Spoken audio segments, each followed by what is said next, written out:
Karibu tena katika simulizi yetu kipande cha 4. Niliozeshwa mwanaume mdogo wa wiki.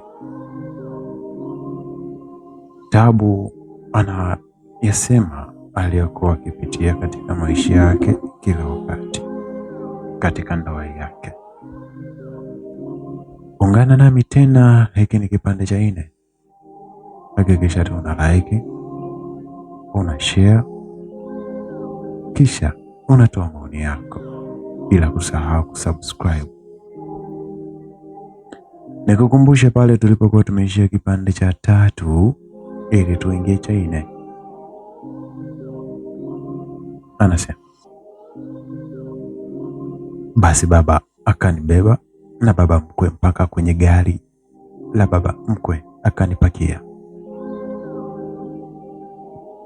Baba mkwe anaondoka kunikagua mimi kwake kama nimeguswa na mwanaume au la. Mimi nilikuwa nimezimia, sijitambui. Baba mkwe anacheka kimoyoni, anasema, leo nitakufanya ninavyotaka, mshenzi wewe. Umeona wapi pesa inashindwa kitu? Inamaanisha inahamisha bahari. Wewe nani usiame kwangu kimahaba? Anajisema mwenyewe, anaona kashinda. Kipi kitamzuia? Mimi nimezimia, sijitambui. Baba mkwe alikuwa anaendesha gari lake kwa furaha sana. Mimi ndio naenda.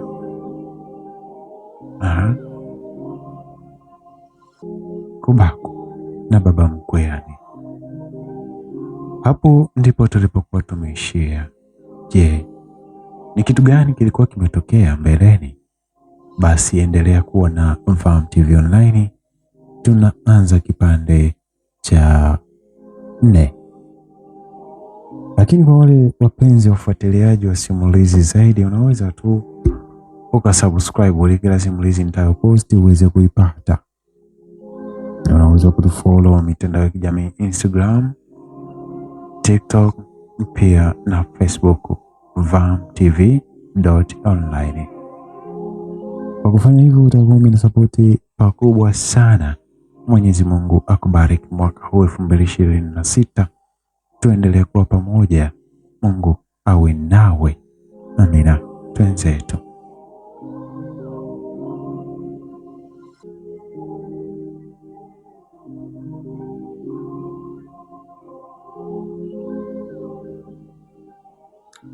Basi baba mkwe anaondoka na mimi kwenye gari, huku moyoni furaha kibao yani. Anajua leo anaenda kumbaka huyu nitakavyo, ananipangia staili za kunivika wakati ananifanya kile kisichowezekana katika mila na desturi.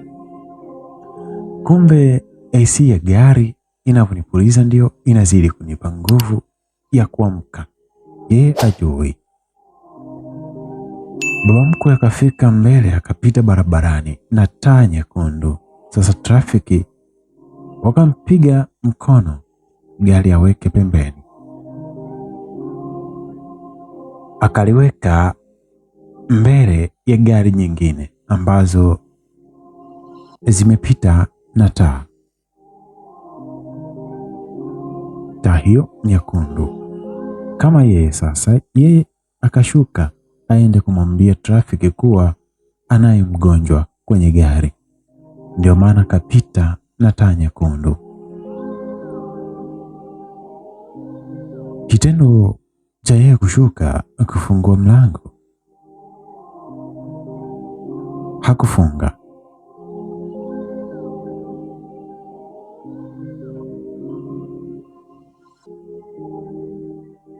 Na akaubamiza mlango kwa nguvu. Kikaniamsha mimi kwa kishindo. Kutokana na mlango ule ulilia pa na mimi nikaamka hapo hapo. Tabu anatupa mkasa huu na simulizi hii. Sikutaka kujiuliza mara mbili. Nikafungua mlango wa gari, nikashuka nduki. Yaani sikutaka kulemba. Ye baba mkwe anamwambia trafiki, nina mgonjwa. Trafiki anakuja kuangalia kwenye gari, anakuta hakuna mgonjwa. Baba mkwe anashangaa nimetokaje, na mimi nilikuwa nimezimia. Wakati anashangaa, trafiki anaandika mkeka. Vijana wa sasa hivi wanasema yani anaandikiwa faini ya kupita na taa nyekundu. Akili ikawa si yake kabisa. Akakabidhiwa mkeka wake sababu pesa anayo, akatoa faini hapo hapo. Halafu akawasha gari, akarudi nyumbani kwetu kuja kuniangalia mimi. Kwa upande wangu mimi nilikuwa nimeenda kwa kaka George. Bahati nzuri nilimkuta kaka George, nikamweleza yote aliyonikuta mimi. Akaniambia, chukua maji kaoge kwanza, utulize akili, halafu ule chakula ulale kidogo. Kuzimia mara mbili ni mtihani mkubwa sana, lakini wazazi wako wana tatizo.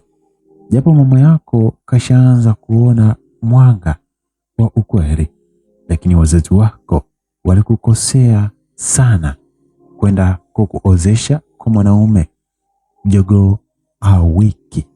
Na jamaa na ye angekuwa mkweli kwako, wewe ni mkewe, mngejua muhangaikaje. Sasa yeye simwelewi, anataka baba yake akupe mimba au anatakaje? Kwa sababu kama tatizo lingemtokea ukumbwani, mimi naamini mama yake asingejua, lakini kaogea kwanza. George alisema kaoge kwanza tulizungumze. Kweli nikaenda kuoga vizuri, naanza kupata nguvu kidogo. Narudi kuoga, nakuta nishaandaliwa chakula, mpaka natamani kaka George angekuwa mume wangu. Anajua mahaba, lakini kaka George yeye aoneshi kama ananitamani kimwili. Mimi nikaanza kupatwa sijui na nini, natamani kaka George awe wangu. Sasa najiuliza, nitaubadilisha vipi ukaka ukawa uchumbwa? Swali gumu. Nikifikiria uume wake siku ile, aise, umesimama, upo vizuri, yani kwa staili yote unaonaga nitafanya ndio shwari. Najiuliza kaka George nimpe mwili wangu nikawa nakula chakula lakini kaka George akaniambia, dada, ukimaliza kula karare, mimi natoka mara moja, nitarudi usiku, sawa? Ila wewe kuwa na amani, mimi naishi peke yangu, usio na wasiwasi wowote.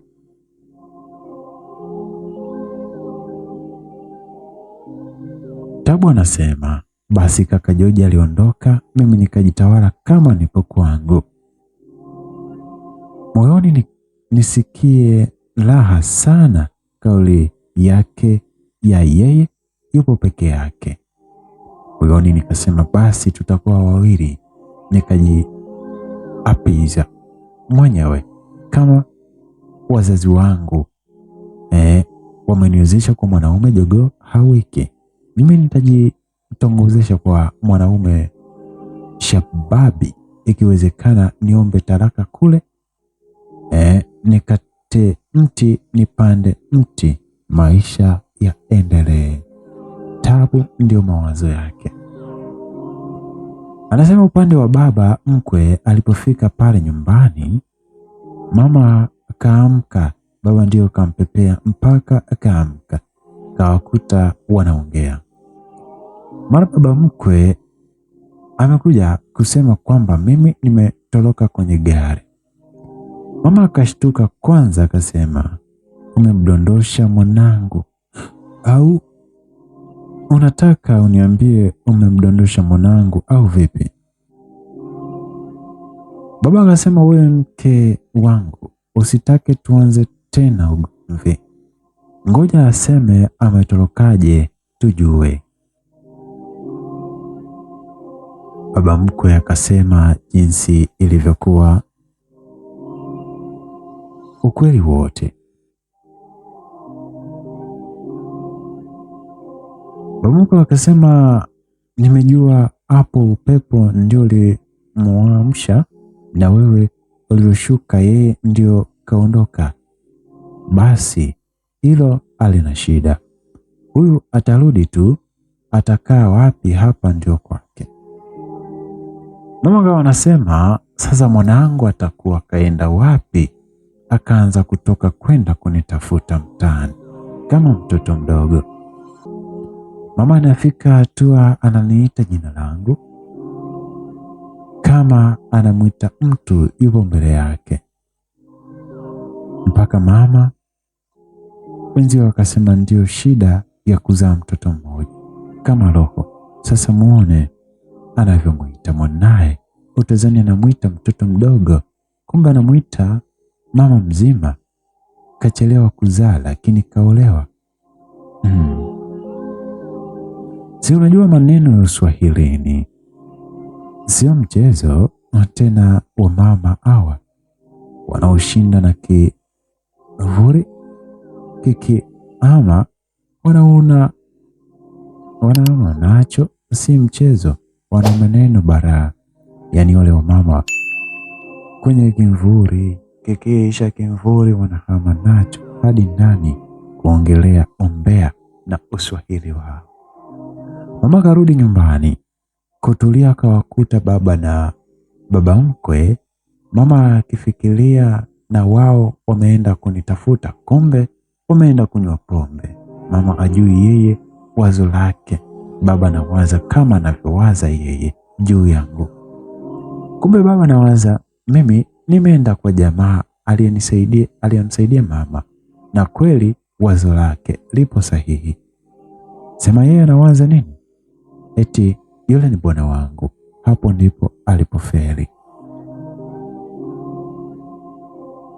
Basi mama amekaa, usiku ukafika, mvua inanyesha, baba anarudi sasa na baba mkwe. Wakamwambia mama usiku ule akanitafute mimi, anajua nilipo, yaani atoke na mvua yake ile yote imwishie. Mama akimwangalia baba karewa, alafu anaongea kwa ukali sana, akana hapa nisije chomwa kisu meme cha tumbo, bora nitoke tu na mvua yangu nimtafute mwanangu, huku ajui atanipata wapi. Baba anasema, nimekwambia usirudi hapa bila kuja na mwanao, nishasema nimemaanisha. Mama akaona mtihani unazidi kuwa mkubwa kwake. Kama kanitafuta jua linawaka kutoka alfajiri hadi jioni, je, ataniona na mvua inanyesha kama vile usiku ule? Tabu anaendelea kusema. Basi mama akatoka na mvua yake ikimnyeshea, analoa, anaenda tu kushavurugwa, ashavurugwa akili. Sasa akaingia kwenye shimo. Vijana wa kiuni wakamsaidia mama kumwokoa, wakamweka pembeni kumnyosha mguu kidogo. Mmoja wapo akasema tumpeleke geto, kuna salimia kule dawa ya kuchua. Walipomfikisha geto, wakapanga kumbaka mama, wakisema wewe tumtoe baridi kwanza umuoni anatetemeka huyu. Basi walikubaliana hali ya kumbaka mama, yaani kumwingilia bila idhini yake. Upande wangu kaka George karudi, mvua inanyesha ya radi, sababu mimi nia yangu George awe bwana wangu. Nilivaa shuka tu, sina tenge, sijabeba nguo. Basi nilimfungulia mlango nikiwa na shuka tu, ndani sina kitu. Ladi kapiga ule mungulumo, mimi nikamkumbatia kaka George kama naogopa Ladi vile. Shuka likafunguka, nikabaki kama nilivyozaliwa. Kaka George kanishika kiuno changu. Sasa hapo mimi nikasema, hapa sifanyi makosa, lazima kaka George anipeleke moto. Nitafanyaje? Hakikisha tu una subscribe. Tabu anatupa mkasa mzima na maisha yake alivyokuwa.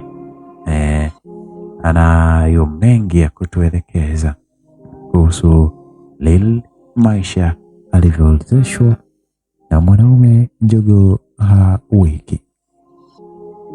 Hii ni Vam TV Online. Hakikisha tu una subscribe ili tuwe wote mwanzo mwisho. Basi shughuli ilivyoanguka, nilimkumbatia kaka George kama kweli naogopa. Ladi kaka George ilinishtua mimi, akili yangu inanipa nimtege kaka George anipeleke moto, niubadilishe ukaka awe mpenzi wangu. Tabu anasema nikiligalambua kule nijue wapi nakaa sasa. Vile vile nilikuwa nina hamu ya kukutana na mwanaume, maana nina hamu tu niishie hivyo. Mwanamke yote asiye na tatizo kwenye upande wa kizazi lazima hamu awe nayo. Watoto wa sasa wanasema nyege. Sasa tukitumia usemi wa sasa nasema nini jamaa? Acheni tu zile nyege zimenijaa. Sasa kaka George hajastuka sehemu zake za siri, kwa sababu fikra zake zipo kwenye msaada. Mimi nilimkumbatia kwa nguvu, huku namwangalia kaka George. Mwenzio naogopa, nikumbatie kwa nguvu Ladi isimchukue. Kaka George akaniambia, subiri kwanza ujifunike shuka, sababu baridi kali sana litaweza likakuletea homa dada, sawa? Mimi nikajifanya kama mtoto, namwambia kaka George, usinifunike shuka hadi linaweza likawa limejificha kwenye shuka. Kaka George, nikumbatie, nahisi linakuja. Basi kaka George akacheka akasema, Aliji, usiwe na wasiwasi, kama unaliogopa shuka hilo, ngoja nikakuchukulia shuka lingine kwenye kabati. Tabu anasema, nikamwambia twende wote chumbani kwako nikalale huko, mimi silali peke yangu, naogopa Ladi. Kaka George akaniambia, haya twende, usiwe na hofu yoyote, sawa? Nikamwambia sawa kaka George. Basi Tabu anaendelea kutupa simulizi hii akisema, kaka George akanishika mkono, mimi nipo utupu, yeye kavaa. Nikajitoa ufahamu, si nina lengo langu, lakini kaka George ana muda wa kuniangalia utupu wangu. Yeye anawaza mimi ni uoga umejaa, ndio maana nimevurugwa, sijitambui. Tukafika ndani kwake, akanitolea shuka, akanivisha kama mtoto.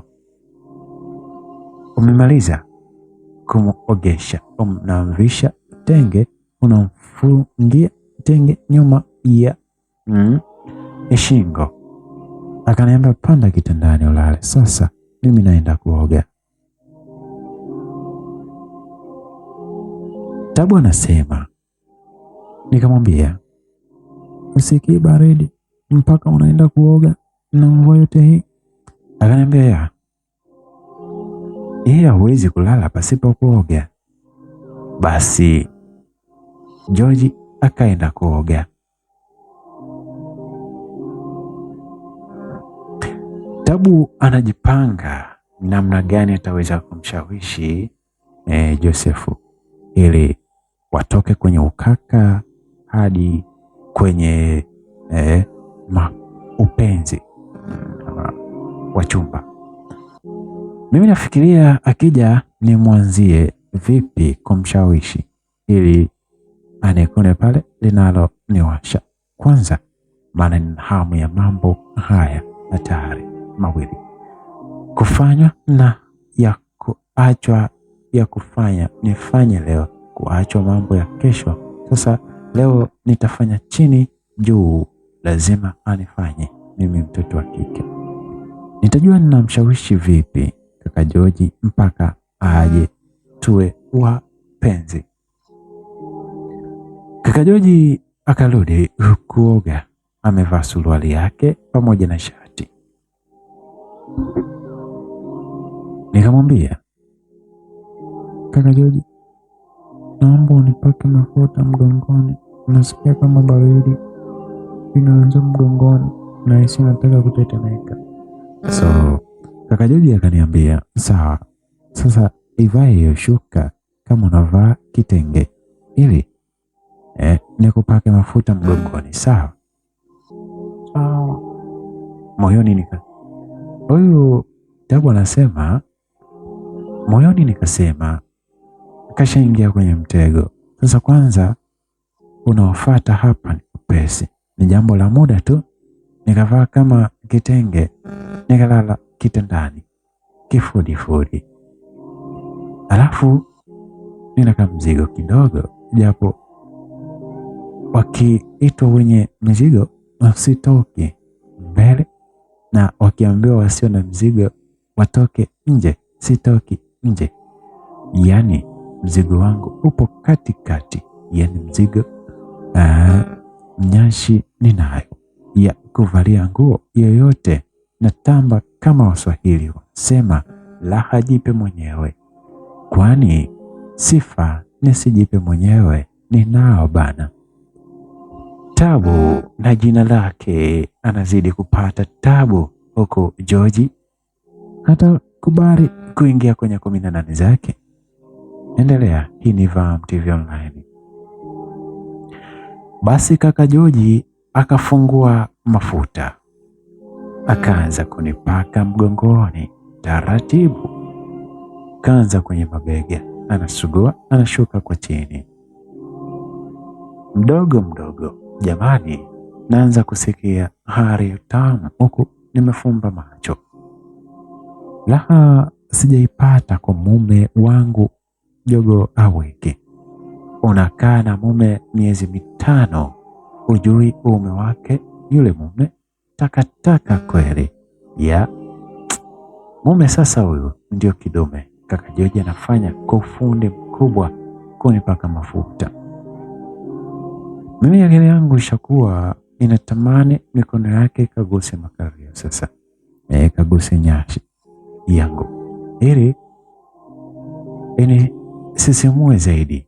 Jamani, kuchezewa nyashi mkataa maswa umpata najua kuyaminya minya. Wallahi.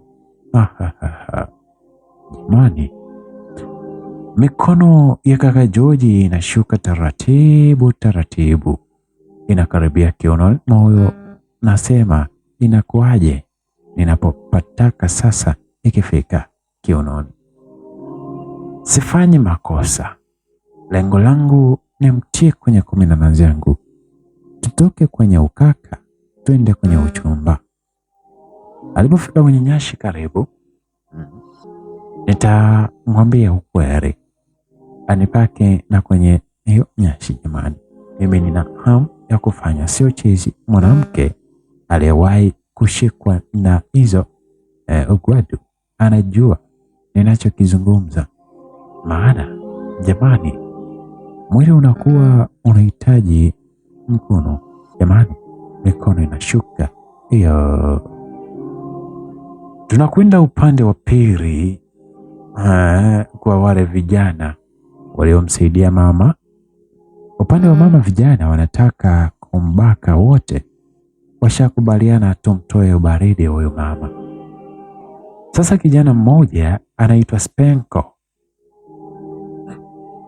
akasema, mimi kama Spenko, mimi nina mama kama huyu nyumbani, siwezi kukubali nione namna mama kama huyu afanyiwe kitendo kama hicho na ninyi. Kumbuka mmezaliwa na mama zenu kwa umri wa huyu mama, wote hapa ni watoto wake. Sasa vuta picha, mama yako mzazi anatakiwa kubakwa, wewe utafanyaje? Na wanaotaka kumbaka ni vijana. Vuteni picha ya fikra, muone mpo sahihi kufanya hilo jambo. Niambieni kwa kina kama mpo sahihi. Mimi na ninyi mama zenu si nawajua, na msemo wa taifa unajulikana, muuni ana dini. Mbake huyu mama, mimi nikachukue kosi kazi, tuanze kubaka mama zenu. Mnasemaje? Spenko alikwenda na mna hivyo, akamwambia kila mtu ana mama zao ke. Sasa ikifanya mmemfanyia huyo mama, basi na mimi nitakwenda kuwachukua wengine wahuni, nami ni wanao, tukafanya huko maujanja kwa mama zenu. Kumbuka hii ni Vam TV Online. Subscribe tuwe pamoja. Ishara subscribe ni kitu muhimu sana, lakini usiache kwenda kugongelea alama ya kengele ili kila simulizi uweze kuipata. Awacha tuendelee.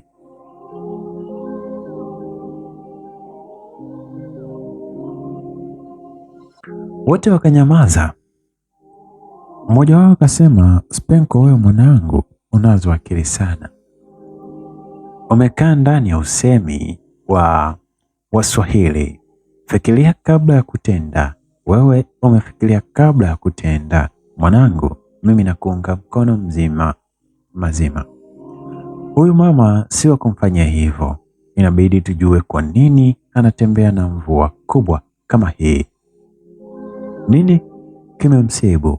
Kama tunao uwezo wa kumsaidia, tumsaidie, sio kumpa mambo magumu yasiyofaa.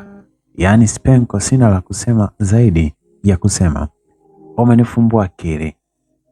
Nilikuwa sina hata akili kama hiyo. Asante sana Spenko. Basi Spenko akamuuliza mama, tuambie yote yaliyokusibu, usitufiche hata moja. Mama akaanza, moyoni na kushukuru hajabakwa, halafu akaamini kuwa Mungu anaweza kukusaidia kupitia adui yako. Yaani mfano upo, inawezekana adui yako akawa daraja la mafanikio yako. Mfano adui kaenda kukuharibia kazi kwa bosi, ukafukuzwa kazi ambayo ulikuwa kibarua. Ulipofukuzwa ukapata kazi nzuri tena umeajiriwa, uoni adui kawa daraja la mafanikio.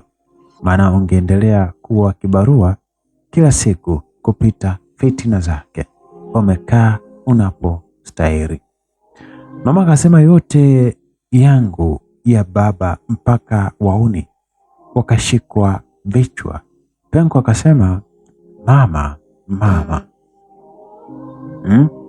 Spenko atasema nini? Basi tuhamie upande wa pili, huko upande wa Tabu. Upande wangu mikono ya kaka Joji ikafika kwenye kiuno, lengo afike kwenye nyashi anipake nako mafuta. Nikamwambia kaka Joji, naomba ushushe na chini kidogo unipake mafuta. Kaka George akasema, hapa ndio mwisho wa kiuno, nishuke wapi tena dada? Sikutaka kuumwa maneno, nikamwambia kaka George nipake na kwenye nyashi, mafuta yanaleta joto, nasikia baridi kaka George. Kaka George akapitisha mikono ndani ya shuka, anaanza kupaka kwenye nyashi mafuta. Nikamwambia kaka George, shuka litachafuka, ngoja nilitoe. Kaka George, lisichafuke ili shuka. Kaka akasemaje? Nilitoa shuka nikabaki kama nilivyozaliwa. Nasema kimoyoni, kaka George, leo utanifanya tu, utanitoa mwasho. Nimekutunuku kiroho moja yani. Leo kaka George, mpeni nilivyoona siku zile. Leo utaniingia tu. Nikawa kama najiwekea sawa, kumbe nayatikisa makusudi hayo manyashi. Kaka George yeye asisimke jamani. Tamu kaka George ananiminya sana kwenye nyashi. Sasa kitu gani kinaenda kutokea? Kaka George anafanyaje? Ataweza kutoboa kweli mtego? Endelea tu kwa nami jue kaka George alifanyaje hapo. Wewe ungeweza. Haya, tenzetu.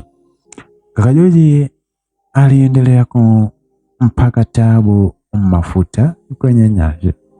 Nasikia raha sana, natamani nimwambie kaka George, naomba nikuchezee na mimi mwili wako ili tupeane raha.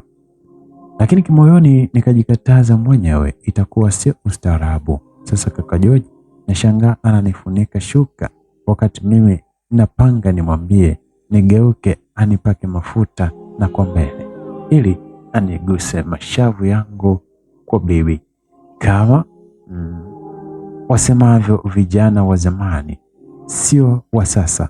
Hivi wanasema huku una mashavu lakini haupulizi moto. Kaka George akatoa mkono wake kwenye nyashi yangu akanifunika shuka huku ananiambia, dada, lala saizi, mimi ndio muda wangu wa kwenda kazini ushafika. Kwa hiyo wewe lala, tutaonana kesho. Moyoni najiuliza, hii ni saa 7. Kaka George anaenda wapi? Kazini au sio jambazi huyu? Mbona ananitisha sasa?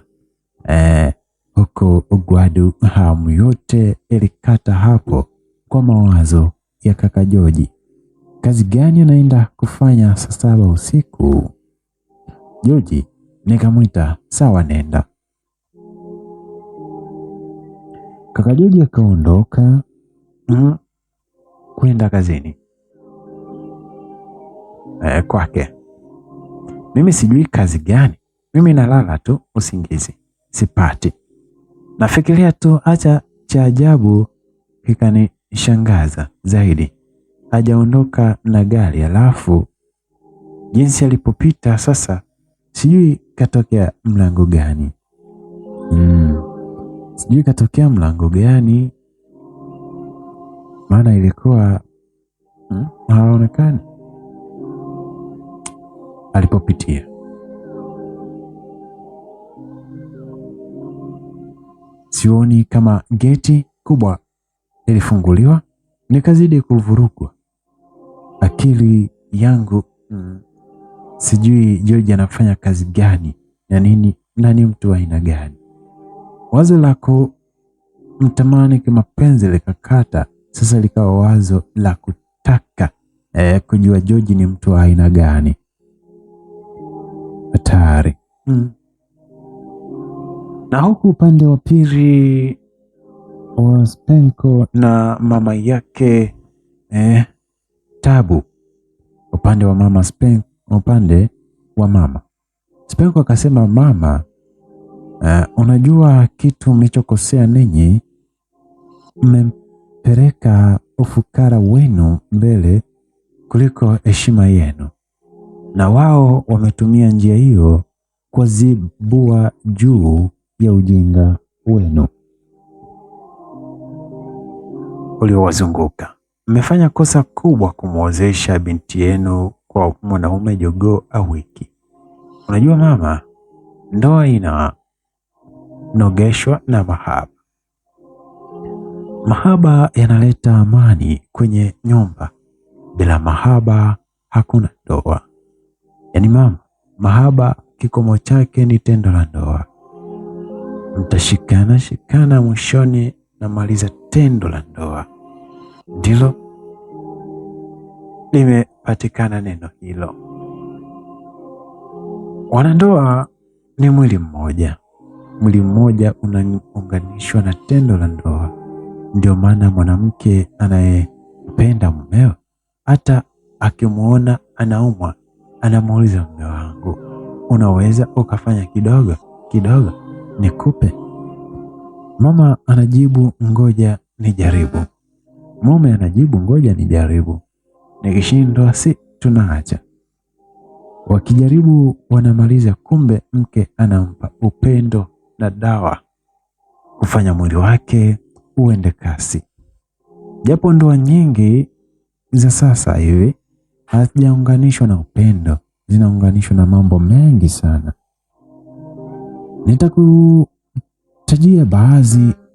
Zinaweza zikaunganishwa na mimba ya bahati mbaya, zingine zikaunganishwa na wazazi kama ninyi mlivyounganisha wanao, zingine zinaunganishwa kwa ushirikina, mwanamke anamloga mwanaume au mwanaume anamloga mwanamke. Zote ndoa hizo.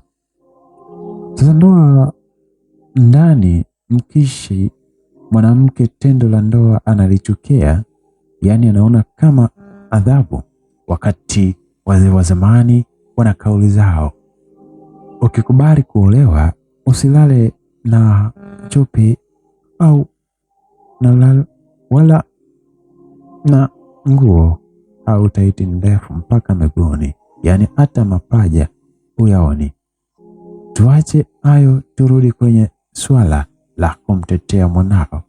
Unatakiwa mama ufanye swala moja.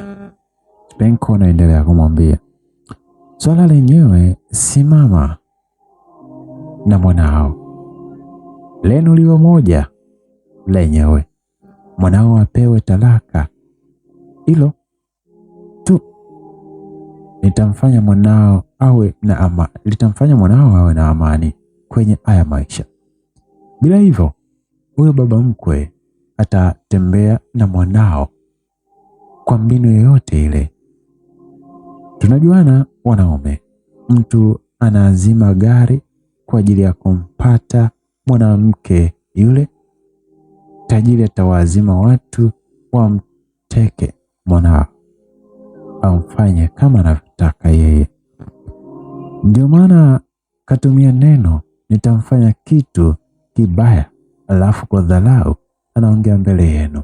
Yaani mama, kuwa mkali juu ya mtu anamtishia maisha mwanao. Yule jamaa mwingine ambaye alimsifia Spenko kuwa amefikiria kabla ya kutenda, akasema hivi, mama, mimi nakwambia hivi, umasikini si uchafu. Useme utachekwa, binadamu mjinga ndio humcheka maskini. Mtu anachekwa uchafu. Mimi nakwambia hivi, kama ulivyoamua kumwachisha mwanao ziwa wakati bado analipenda, ila ukasema sasa hapa basi mwanangu, sitaki unyonye tena, nakwambia roho ile ile ya usubutu kumwachisha mwanao, naomba uitumie kwenye kuachisha ndoa ya mwanao. Ikiwezekana Ukiona baba yake yupo upande wa baba mkwe wa mwanao, na wewe fanya maamuzi, achana na mume wako, sio mzuri kwako. Asiyempenda mwanao usimpende. Hilo ndio wazo langu kwako. Akatokea muuni mwingine akasema, mama, sisi wanaume hatujui uchungu wa mtoto. Sasa vuta picha, leba ulikuwa peke yako, unamleta mtoto wako, unaumia wewe, unakunja sura, unang'ata mto, labda baba yake anakunywa kahawa kipindi hiko. Anasema mke wangu yupo leba, saa 10 nitaenda kumwangalia. Sasa wewe unaumia peke yako. Alafu huyo aliyekuwa anakunywa kahawa akupande kichwani. Nasema, mama, simama na mwanao kama ulivyosimama kumleta ukiwa peke yako. Mama, nakupa ujasiri unaposikia neno hili. Inapotokea vita, wanateseka ni watoto na wakina mama. Tafsiri yake, mama hawezi kumkimbia mtoto, baba atakimbia mtoto. Mama si mama na mwanao. Huko mwingine mmoja akasema, mama sikia, ukimya ni ujinga. Sawa, ukimya wenye mateso ndani yake, toka uongee na kupa njia sahihi. Mwite mama mwenzio, mwambie kama kazi mtoto wao kapata, kama heshima ya kuoa umempa, neno hajawahi kufanya inakuwa siri ya ndoa. Sasa kilichopo, mwanao apewe taraka. Hataki, nenda kwa wazee ambao watamuita mume ili atoe taraka. Kabla hujafika kwa wazee, anza na wao kwanza kuambia swala la taraka. Sawa, simama wewe, wewe ni mama, sio kama mama. Sawa, uelewe kwa kina neno ili wewe sio kama, wewe ni mama, simama kama wewe mama yake. Basi mama akasema, asante kwa ushauri wenu. Mama alilala usingizi wa kulindwa na waone kama wote wanamlinda mama yako. Asubuhi anaenda nyumbani, anakutana na baba mkwe njiani. Alafu sasa baba mkwe yupo kwa mguu tu. Akamwambia mama, sasa kwa dharau, twende ukanipe utamu nikupe 20,000. Mama akamwambia baba mkwe kwa hasira sana. Baba mkwe akamshika mama maziwa, alafu akavuka barabara. Mama akaokota jiwe kwa hasira, akalirusha kumrushia baba mkwe. Bahati mbaya likapiga gari la kifahari kwenye bodi, likachuna rangi na kulibonyeza. Mama akakamatwa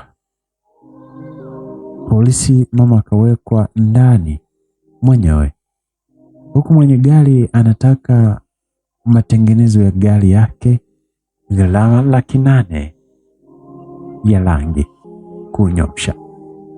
Mama analia juu atapata wapi hiyo pesa ya yeye kulipa. Polisi anasema, mama, utafungwa sasa, mambo yako ya kurusha mawe ovyo yamekuponza. Mimi nilipata taarifa mama yangu yupo ndani, nikaenda mpaka pale yule tajiri aliponiona. Akamuuliza mama, yule mwanao? Mama akasema, ndio mwanangu, ila tajiri, naomba unisamehe, mimi sina uwezo wa kulipa, utanifunga tu. Okay mama, naomba msamaha. Mama anaomba msamaha kwa tajiri, huko kapiga magoti, labda ataonewa huruma. Mimi namuona mama yangu analia, alitolewa ndani aongee na tajiri. Mimi moyoni niliumia kuona mama kapiga magoti, tena anampigia magoti mtoto mdogo tu. na yule kijana akaniangalia mimi. Tajiri tabia zao zinafanana. Akamwambia mama, kama mwanao huyu atakubali kulala na mimi usiku mmoja, mimi ile deni nalifuta. Mimi namsikia akiongea hivyo sababu nimesimama mbele yake. Mama ananiambia, mwanangu, umesikia? Tajiri anasema akalale na wewe usiku mmoja ili mimi niwe huru. Mwanangu, kufungwa kwangu kupo mikononi kwako. Mimi kutokufungwa kupo mikononi kwako. Sina neno mwanangu. Amua moja kati ya hayo, nifungwe au nisifungwe. Mtihani ni mgumu sasa. Naamua nini? Maisha haya. Subscribe channel yetu Fahamu TV Online. Simulizi yetu inakwenda kwa jina Waliniozesha. Mwanaume Jogoo hapiki. Hakikisha tu una support kwa kusubscribe, kushare. Yaani mama ananiangalia mimi na mimi namwangalia mama.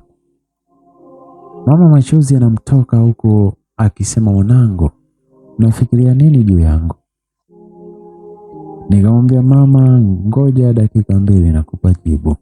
Yule bosi akasema neno moja la dharau. Akasema, wewe unatoa dakika 2 kama nani? Alafu kwani huo uchi upo nyumbani? Si unatembea nao? Neno liliniuma sana. Yaani ni kijana mdogo ndio anatukana mbele ya mama kisa pesa nazomiliki. Wao nikasema kama ningekuwa na kaka yangu ningemwambia ampige huyu makofi, anadharau sana. Mimi nilimpigia simu kaka George nikamwambia yote yaliyojiri. Akasema, nani kathubutu kufanya hivyo? Nakuja.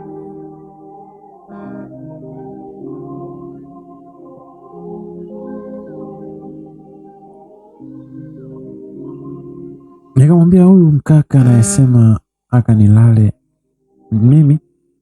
Kaka George akaniambia, naomba uende tena aongee hayo maneno, huyo rekodi kwa simu. Huyo ana madharau sana. Mimi nakuja hapo, nitamuonyesha kama dharau zina sehemu zinafika mwisho. Alafu tunaacha pembeni, tunaanza kuheshimiana. Nilimwambia poa, lakini nawaza napataje tena ile sauti ya dharau ni rekodi. Nikaenda kwa mama pale alipopiga magoti. Mungu mkubwa, polisi anasema vipi? Hamjaelewana au mmefikia wapi? Yule tajiri akasema tena nimwambie huyu mama mwanae nikalale naye tumalizane. Huyu mwanae naona anasuasua kutoa mkato wa chumba. Sasa mimi naona mpeleke mkamfunge. Huyu mama mwanae kashindwa kumsaidia mama.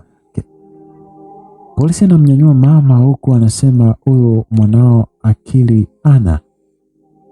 anaweza akawa anatoa hicho anachomnyima huyu tajiri kwa buku 5 tu. Tena mtu analala naye usiku, hakuna kulala yani. Samani yake na chumba cha guest kipo juu. Leo anaambiwa akalale kwa ajili ya ukombozi wa mama yake. Hataki kweli? Wazazi zaeni, jifungueni tu mtoe maradhi kwenye tumbo. Msije kuumwa tumbo, sio mzae kwa ajili ya mtoto atakusaidia. Amna kitu kama hiko. Huyu polisi. Mama ananiuliza, mwanangu, kweli umekubali nikafungwe mimi mama yako? Nikamwambia nenda mama, hakuna aliye juu ya sheria. Utatoka tu, lakini kwa kitendo hiko alichokusudia huyu hapana. Neno huyu likamchoma tajiri kwenye moyo. Akanipiga kibao kimoja. Alafu anasema, wewe kapuku unainuka mdomo pamoja na jasho. Unaniita mimi huyu? Wakati anataka kuniongeza kofi la pili, kaka George anaingia. Anasema stop, alafu anamwambia yule askari, mkamate huyu mpeleke ndani. Sasa neno lile alilosikia mimi kumuita huyu, na kaka George akamuita neno hilo huyu. Sasa cha ajabu, yule polisi anamtii kaka George. Mimi nashangaa, kaka George ni nani? Je, ni polisi au ni nani? Maana alichokifanya kwanza, akasema kesi ya huyu mama nani kayaandika kwenye kitabu. Polisi wakasema huyu mama karusha jiwe kwenye gari la huyu kijana. Kaka George akasema, mmeuliza chanzo cha hilo jiwe au mmechukua pale kwenye urushaji, lakini chanzo cha jiwe rushwa hamtaki kujua, na hiyo gari iliyopasuliwa ipo wapi? Polisi wakasema, kwanza kweli chanzo hatukijui, pili gari lilikuja mara moja ikaondoka. Kajoji akamuuliza mama, chanzo mama ni nini mpaka ikafika hatua ya kurusha jiwe? Mama akasema yote yaliyomsababisha yeye kurusha jiwe.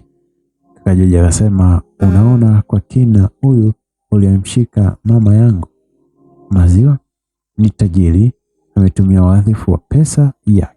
Sasa na huyu aliyepigiwa gari yake jiwe anatumia kiburi cha pesa. Nasema huyu aliyemshika maziwa mama akamatwe. Wote hawa wanakosa moja la udhalilishaji wa kijinsia. Huyu maneno aliyotoa hapa mbele ya kituo ni kudharau kituo, alafu kampiga huyo binti mbele ya kituo. Yaani pesa unafikiri ndio inaweza ikavunja sheria? Nadhani mmekalili kwenye vichwa vyenu vya sasa, sheria itafuata kondo. Mimi nikashangaa zaidi. George anaongea alafu polisi wanatii. Kaka George ni nani hasa? Anazidi kunipa maswali magumu kichwani mwangu. Mama anashangaa tu, huyu mkaka anayemsaidia ni nani? Aliwahi kumuona kule hospitali. Anaruhusiwa. Mama, mimi ni kaka George, tupo kwenye gari. Mama anatuita. Ndio. Nikamwambia kaka George, mwasha gari twende. Kwa hiyo mama ajui huyu ndio aliyemsaidia pesa za matibabu, na sasa anamsaidia tena kutoka polisi. Kweli polisi walienda kumkamata baba mkwe, wakamleta kituoni pale, akawekwa ndani. Kaka George akasema, kesho nitakuja kuwapeleka mahakamani mwenyewe. Hawa asitoke mtu, nataka niwanyoshe na niwaonyeshe nguvu ya sheria ilivyo kubwa. Wewe inafikia hatua unamshika mtu mzima ziwa hadharani. Inafikia hatua unasema eti ukamlale mtu. Yaani unajua wewe chochote unaweza kusema sababu ya pesa zako. Sasa sisemi mengine, maana mama naenda kapumzike na mwanao kwanza. Mama pamoja na tabu anasema tukaondoka. Mama kaanza kuniuliza mimi, kwani yule mkaka ni nani? Naona nachukia matajiri, kunyanyasa mafukara. Kweli, yani nimempenda ghafla, awe kama mkwe wangu. Yani wewe uolewe na yule mkaka. Nikacheka moyoni nikasema, mama kweli unajua kunichagulia mume. Sasa najiuliza, yule mume wangu jogoo wa wiki alichagua sababu ya ufukara tu, kumstiri tajiri aibu yake? Nikamwambia mama, yote yaliyojiri, yani mwanzo tulipoonana mpaka msaada aliyompa nilimficha. Ya jana usiku tu nilipomtega kaka George, lakini mtego wa kufanikiwa. Mama akasema, kweli mwanangu, huyu kijana kama hajaoa mimi napigana huko upate talaka akuoe. Huyu kaka ni mstaarabu sana, anafaa kuwa mume wako. Basi tulifika nyumbani, tukakaa kama masaa 4. Mambo yakabadilika. Alikuja mama mkwe wangu, karudi safarini, katokea polisi, hakutaka salamu wala nini. Alianza moja kwa moja na kusema, huko baba amekaa kwenye mkeka anakula dharau ya pesa, alimwaga chakula alichokuwa anakula baba huko, akisema hii ndio shukrani yenu. Na wauliza, wewe mwanamke, wangapi wamekushika maziwa? Sio maziwa tu, wamekushika mpaka huko panapokufanya uitwe mwanamke. Leo mume wangu akushike maziwa umshtaki na kuuliza wewe kinuka mkojo. Mama mkwe, neno liliniuma sana, nilishindwa kuvumilia. Nilimjibu mama mkwe, wewe ndio kinuka mkojo unayechamba na tishu, sio mama yangu. Uwe na heshima. Mama yangu ni mwanamke kama wewe, tofauti ni kipato. Aliyekupa wewe ndio kamnyima mama yangu. Ufukara wake isiwe ndio fimbo kumtukana mama yangu. Mama mkwe akaanza kumtukana mama akisema, wewe huyu mwanao ulipomzaa ulimjambia, ndio maana anakosa adabu. Anijui mimi nani? Hujawahi kumwambia mimi ni nani? Na kuuliza wewe mama, au mnavaliana chupi na mwanao ndio maana anaona wote tunafanana? Jamani, sikutaka kuwa mnyonge. Nilimpa neno hilo, wote walishtuka mpaka baba. Nilimwambia, wewe ndio umemjambia mwanao mpaka umempa wanis adindi au anadinda akiona uchi wako. Jamani, hakuweza tena kuongea, akanivamia na kunipiga. Sasa nikasema kimoyoni, nitapigwa na wazazi wangu, sio mama mkwe.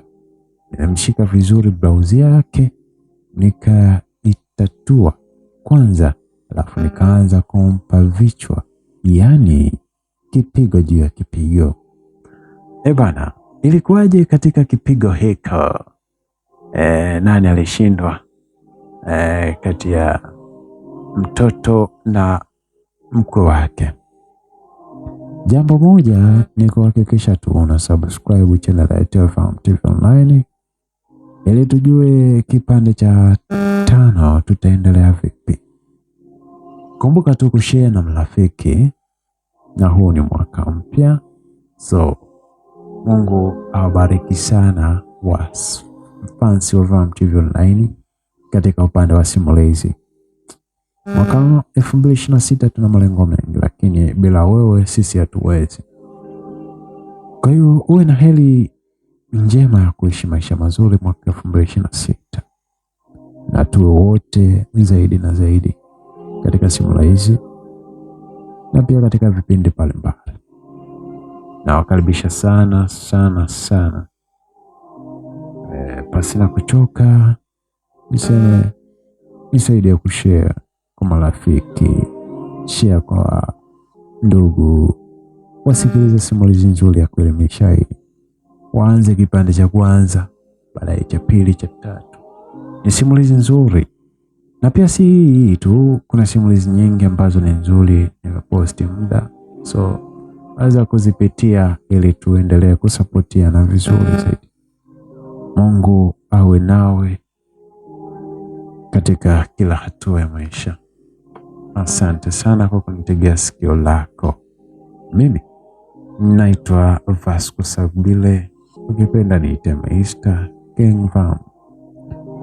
Nipende kuwatakia wasamu, tukutane kipande cha 5. Tutaanza hapo vulungati lilivyotokea. Nani alishindwa kati ya baba mkwe au mwana mkwe wake? So yote tutajua nini kilitokea. Kumbuka vulungati litaanza kipande cha 5. Hatari twenzao. Show.